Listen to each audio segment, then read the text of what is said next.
last act of a zero, Charles. Jason, it's good to be inside. It is. We're a little bit audio processed today to make sure that we don't boil in this New York City summer heat. I hope people don't. Probably wouldn't have noticed if I didn't say anything, but if anyone's like, why does it sound like they're transmitting from a submarine? The SS Goodman. So that's actually, right. This is a title that you came up with sort of pitching an audible. We had another one that we were going to use, and this is a brilliant title, but actually for a reason you may not yet appreciate, which is, can you pull up the front page of the New York Times? Yeah. Is that possible? I think so. Last act of a zero, and here you're thinking that it's Biden, but I would argue that this is the last act of zero Obama. What did Obama do? Well, is this the front page today? It's Sunday the 7th. Let's see. Where's the front right page? Maybe the website's not the same as the actual. Yeah, there's a story. It's a bombshell story. All right, if we can't get it here, we can go to Zero Hedge. It's the first story in Zero Hedge. And it's really, I mean, the more I think about this story, the more my blood boils. Bombshell New York Times expose. This is a story that is so outrageous, and I noticed it online, but in my building, a number of people still, it's quite a few apartments in the building, I think only about 2 people subscribe to the New York Times anymore, and they often just throw the damn paper out on this, outside the building, and I feel bad. I'm up early, I take the papers and put them back in so they're not stolen. This is on the front right column of the printed paper that was distributed, okay? And what it says is that there is a mercenary force led by an American that has been caught numerous times shooting Russian soldiers in the act of surrendering in violation of the Geneva Convention on so many different levels. And here we have a festering carbuncle of a boob in our president, our resident in the White House, going around yapping with all the circus clowns in the mainstream media about, we've got to protect our democracy. We've got to protect our democracy. And what we've been doing, really in an effort that began under Clinton to push eastward against the former Soviet Union and Central Bloc, has been going on now for 32 years. We have something that accelerated in 2014 under Obama, under John Kerry, pushing back against Putin, the evil Putin, to basically wage an undeclared war by proxy, and now involving mercenaries, American mercenaries, who are over there in Ukraine doing more to damage the reputation of the United States than any president, I would argue. Even W. Bush wasn't quite this bad. I mean, he was bad. I mean, in hindsight, what do we get out of Iraq and what do we get out of the Afghanistan adventure? Not much, except a lot of spilt blood and tears and treasure. But in the case of this story in the New York Times, let's remember how we got to the place we're in. We have, I don't know how familiar you are with this, Jason, maybe more so than I am. Vladimir Zelensky is the former elected leader of Ukraine who got into that position as the star of a television show which imagined somebody becoming the leader of a country. And presto changeo, he became leader of the country. And the corrupt people behind that show and behind Zelensky have taken how many tens of billions of dollars out of the money that was sent towards Ukraine, in theory, to fight this conflict. This has never been a declared war. Yeah. And now we find out that they're actually, the New York Times found this. They sent people over there and they cross-checked this, and they are now saying, with whatever is left of their journalistic credibility, they are alleging that this happened. Now, maybe it didn't happen. Maybe the Times got it wrong. It sure seems credible to me. And if you're a peacenik, if you're Bernie Sanders, and these various and sundry progressives who are out there protesting all the wars we're involved, how can you sit there and say this is a great idea to keep Joe Biden in the residency, in the campaign, not being impeached, not being convicted, not being sent to Gitmo for this? This is outrageous behavior. Forgetting about all the missteps and failures and the corruption of the Biden family itself. This is if we didn't have the Wicked Witch of the West melting down before our eyes in terms of the Democratic Party and all the people behind it, the Uniparty, if we didn't have that going on, this story on the front right page of front right column of the New York Times would have, every major talk show should be buzzing about. This is far worse than Abu Ghraib. I mean, this is disgusting. A soldier is surrendering, and I mean that's an essential tenet of the Geneva Convention, right? Not a peripheral one. And we are allowing and condoning Americans and an American-led force shooting surrendering soldiers first in the gut and then in the head. Yeah, it's a terrible article. There's a lot of people who just think that because war involves death and killing somebody is murder, that if you're involved in a war, oh, that's a war crime. But here, when somebody is surrendering and you shoot them, repeatedly, that is an actual crime. Right, yeah, and many, it's not just the one guy who was shot first in the trunk and then in the head, but there are other people, and we don't yet know how many other people have been succumbed to this. And why the fuck are there American mercenaries? And Greek, they said as well. His name is Zeus, yeah. That's crazy. Crazy story. Yeah. So the Audible was called because you discovered that we were going to use, that we had done. Yeah. But did we actually do it in 2020? Yeah. You said 4 years ago? So it's actually 4.5 years ago? It was called because we put she on there. What we were going to do today was going to be the Lost Emperor, because Joe, he was like, I'm busy running the world, man. It's like, hey, listen, stupid, you can barely run your mouth. But it's like the fact that he thinks that and would say that, and that, like, I run the world, he's delusional in addition to being demented.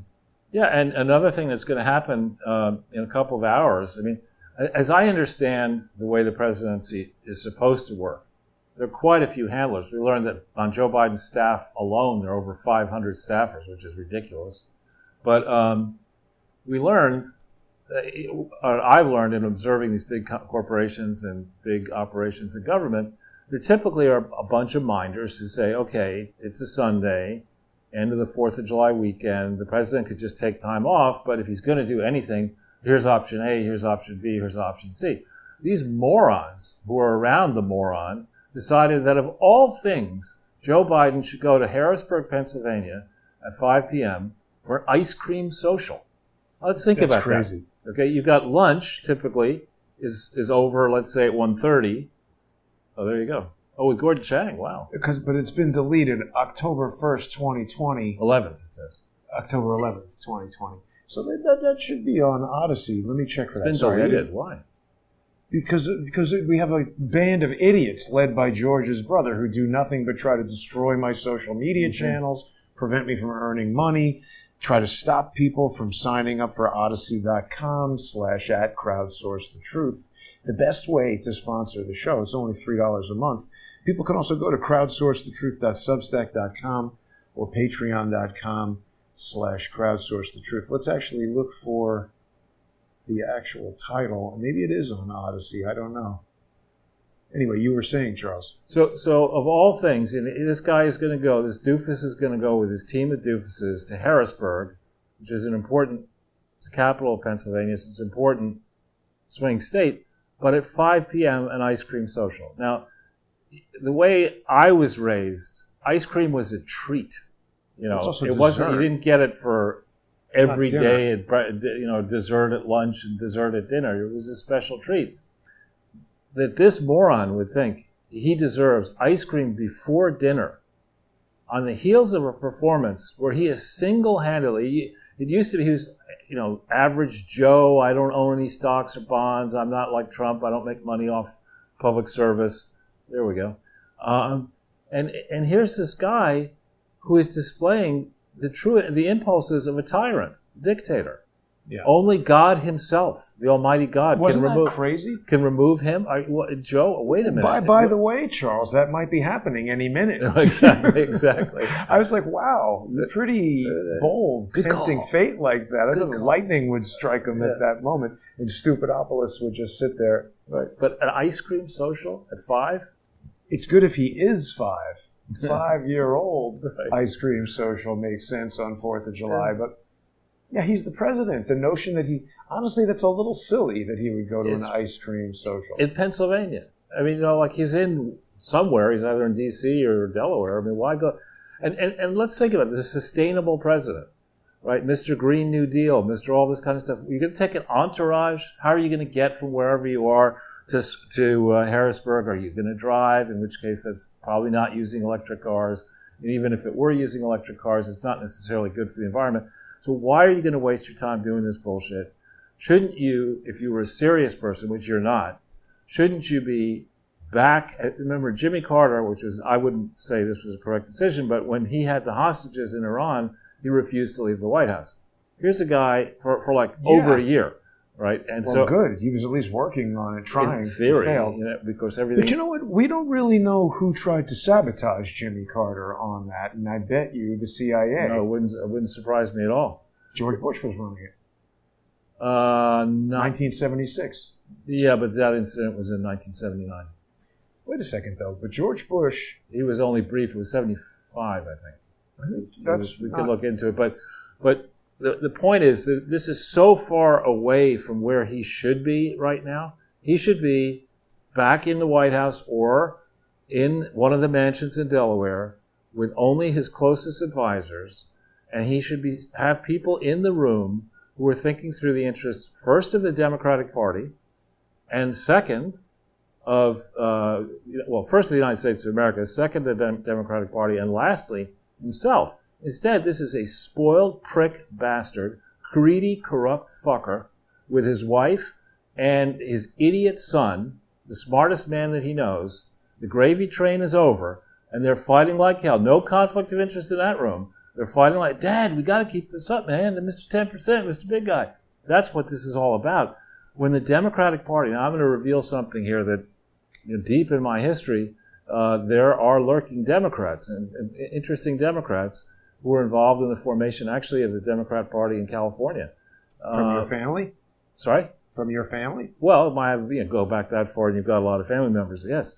And so I don't really give a shit about either party. But at this stage, what this man has done, a beneficiary of the largesse of the Democratic Party, what this idiot has done in 2 short weeks is do far more damage to the Democratic Party than Donald Trump has done in the 2016 election or during his presidency. I mean, how can you look at the Democratic Party and say, these people have contingency plans, they're big adults, they think things through properly, they've considered every, as my Finnish friend used to say, scenario. What's this?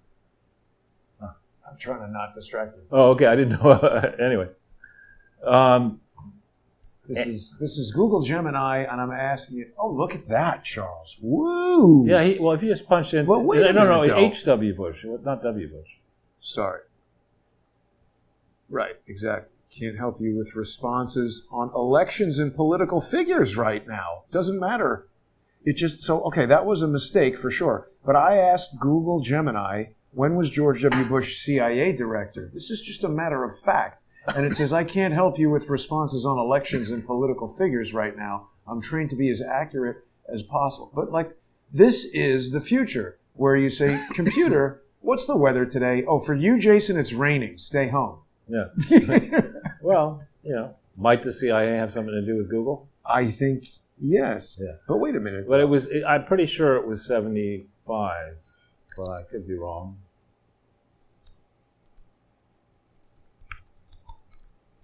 I think it was. It's amazing. Just punch in George H.W. Bush into Wikipedia, and you'll get it. This is an answer that I think the internet should be able to give us right away without all this bullshit. January 30th, 76. Okay, so my point is, I think there are certain people who get into the CIA, like this asshole, and possibly, who's the fat guy that got thin? Pompeo, where he's like, okay, I don't need to be here for a long time. Here's the plan. I'm going to leave here. Wait, look, he exits January 20th, 1977. Isn't that just Inauguration Day? It is.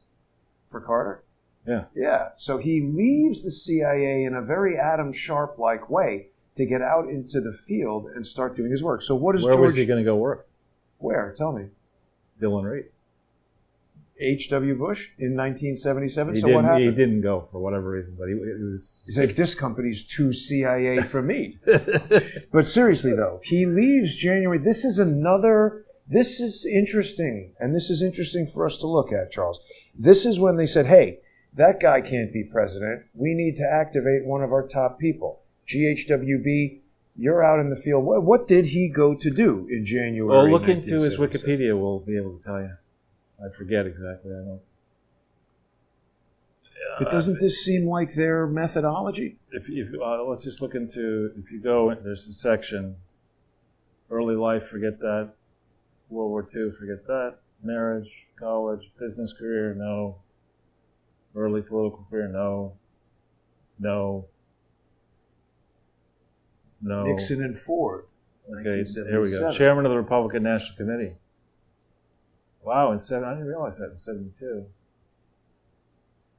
Okay, then Head of China, the U.S. liaison CIA. office in China.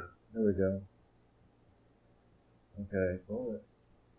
Something's He considered happening Bush here. just stops. Yeah, they don't want you to know what he was doing No, in no, 1970. it was something. I forget what it was exactly, but he was. Just see.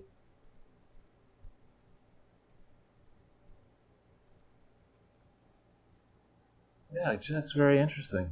And isn't it? I love it when I see things that I've never thought about before, and it takes us on a whole lovely ride. I guarantee George H.W. Bush sabotaged Jimmy Carter's presidency and did everything to make him look stupid and to fail and to cause Americans to die in Iran so that he could set it up so that their idiot puppet. I'm sorry, I don't mean to offend people who like Ronald Reagan, but Ronald Reagan was an actor, was a guy who looked good in a suit. He might have been a very nice man, smart, unconventional thinking in terms of let's invite Gorbachev to dinner because he acts like a regular guy, not a sinister asshole who runs the CIA. But this scumbag, I allege, plotted to destroy the Carter presidency, to control the Reagan presidency, and he is the modern architect of chaos around the world. Well, I think perhaps also, I mean, remember he was in the liaison office in China. He was doing the bidding of, I would argue, the Rockefellers and people like the Rockefellers in ushering in the New World Order. And that was his what. I think that was his mission, his idea, his goal. And he wrote a book about it, actually. I've been trying to get this book. It's tough as hell to get, with Brent Scowcroft. What's it called? Well, if you punch in Brent Scowcroft and George H.W. Bush into Google and book, you'll get it. Scowcroft? Scowcroft. And he was on the board of Purelator, which was controlled by, I met with him, actually, which was controlled by the Brady family.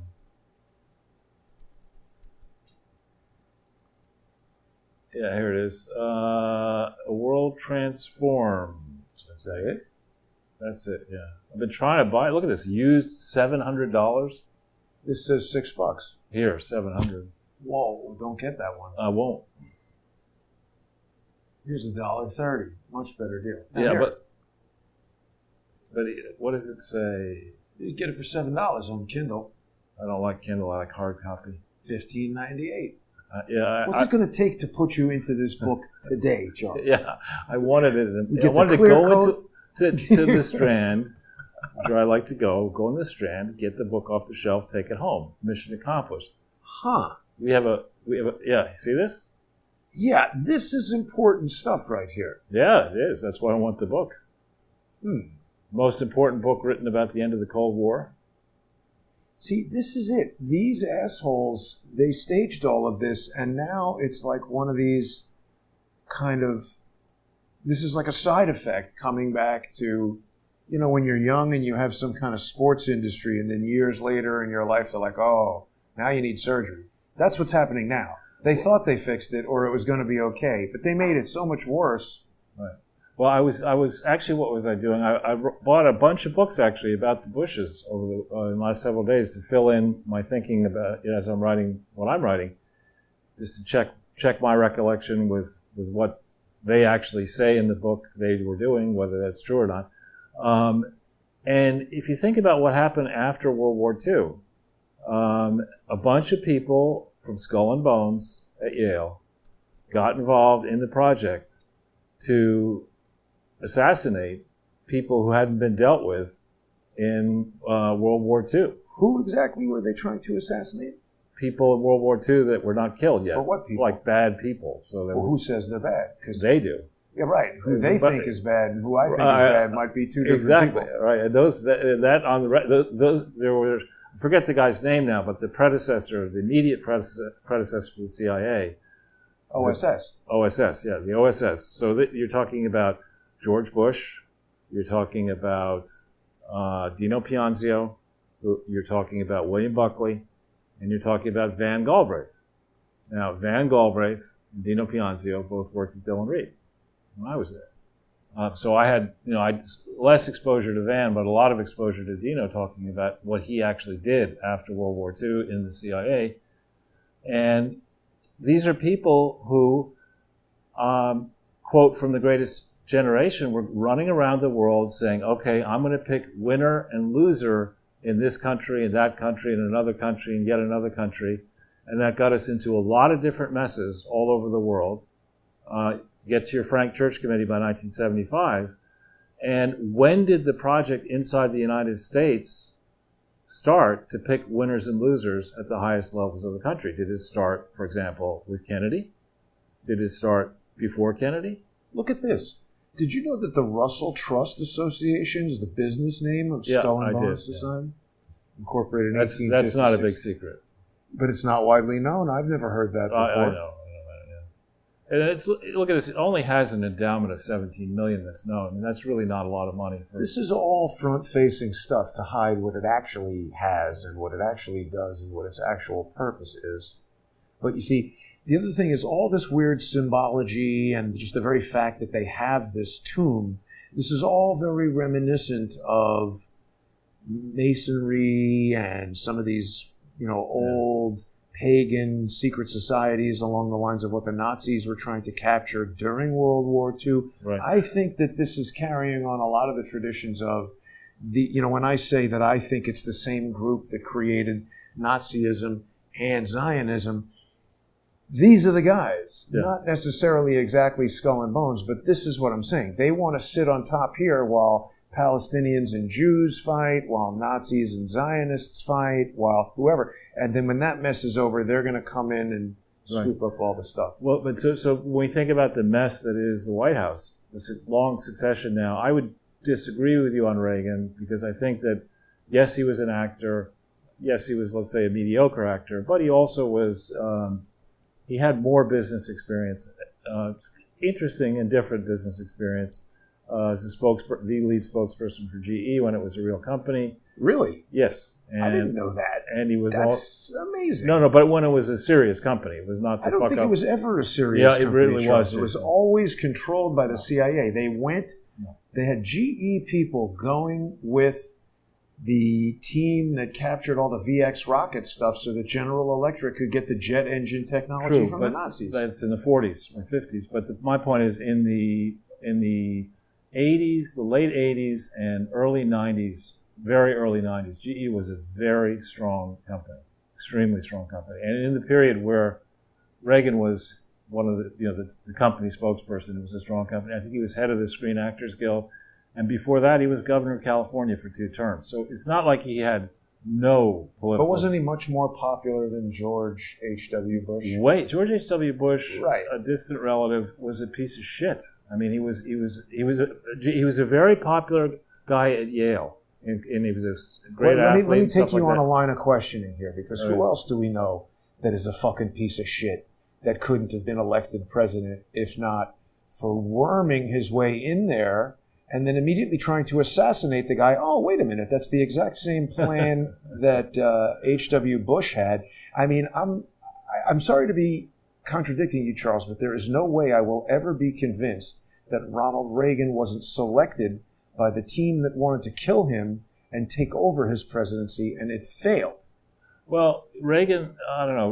Reagan, if I remember actually in my youth at college thinking that Ronald Reagan was a bozo, And he was, to the Northeastern crowd, Ronald Reagan was a deeply unpopular, too conservative candidate and thought to be not sophisticated enough, et cetera. And he nearly won the nomination in 76. It came very, very close, but he didn't win.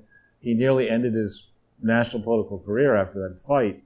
But he got his going from losing in 76, the nomination, to being the nominee 4 years later was a remarkable turn of events.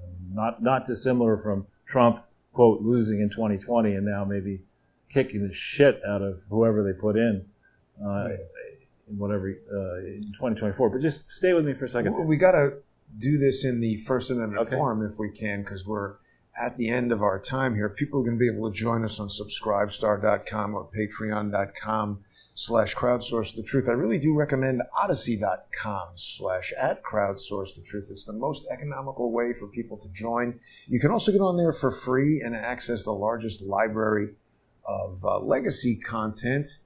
And I want to thank everybody who is sponsoring the show. We'll be right back in 5 minutes. We've got to talk about this, Charles, because I remember seeing this on TV, being a very little kid, and my mother, I remember walking into the kitchen, and this was on the television, my mother all tense about it.